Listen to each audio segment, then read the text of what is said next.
Company ടൂറിനിടെ boss മരിച്ചു. Tour മുടങ്ങാതിരിക്കാൻ അയാളെ ജീവനോടെ കൊണ്ടുവരാൻ തീരുമാനിച്ചു. അതിനായി 2 ജീവനക്കാർ ബോസിന്റെ കാലുകൾ സ്വന്തം കാലുകളുമായി ബന്ധിപ്പിച്ച് നടത്തിച്ചു. ഇത് കണ്ട കൊലയാളി തന്റെ പണി പാളിയോ എന്ന പരിഭ്രമത്തിൽ ബോസിനെ വീണ്ടും കൊല്ലാൻ തീരുമാനിച്ചു. ഇതിനിടെ ബോസിന്റെ യാട്ടുമായി കടലിൽ പോയ ഇവരുടെ ഡ്രൈവിംഗ് മോശമായതിനാൽ ബോസ് വെള്ളത്തിൽ വീണ് സർഫിംഗ് ചെയ്യുന്നതുപോലെ പിന്നാലെ വലിക്കപ്പെട്ടു. ആളുകൾ കൈവീശുന്നത് കണ്ട് സന്തോഷിച്ച ഇവർ വൈകിയാണ് അപകടം തിരിച്ചറിഞ്ഞത്.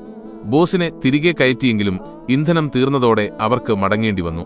ശരീരം ചീഞ്ഞഴുകുന്നത് ശ്രദ്ധയിൽപ്പെട്ടപ്പോൾ വെയിലത്തുണക്കാൻ വെച്ച ബോസ് ബാൽക്കണിയിൽ നിന്ന് കൊലയാളിയുടെ മേൽ വീണു.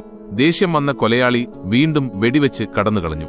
പിന്നീട് മണലിൽ കുഴിച്ചിട്ട നിലയിൽ കണ്ടെത്തിയ ബോസിനെ ഇവർ വൃത്തിയാക്കി വിഗും ഡ്രിങ്കും നൽകി പാർട്ടിക്കിടയിരുത്തി. ആർക്കും സംശയം തോന്നിയില്ലെങ്കിലും അദ്ദേഹം വീണ്ടും ബാൽക്കണിയിൽ നിന്ന് താഴെ വീണു. സുഹൃത്തുക്കൾ പാർട്ടി ആസ്വദിക്കുന്നതിനിടെ തിരമാലയിൽ ഒഴുകി നടന്ന ബോസിനെ കണ്ട് അവിടെ വന്ന പ്രണയിതാക്കൾ പേടിച്ചോടി. ഒടുവിൽ ബോസിനെ അകത്തെത്തിച്ചെങ്കിലും അവിടെ എത്തിയ കാമുകിയോട് ബോസ് കുടിച്ച് ബോധം പോയതാണെന്ന് ഇവർ കള്ളം പറഞ്ഞു. പിറ്റേ ദിവസം കൊലയാളി നോക്കുമ്പോൾ ബോസ് പിന്നെയും ജീവനോടെ നിൽക്കുന്നു.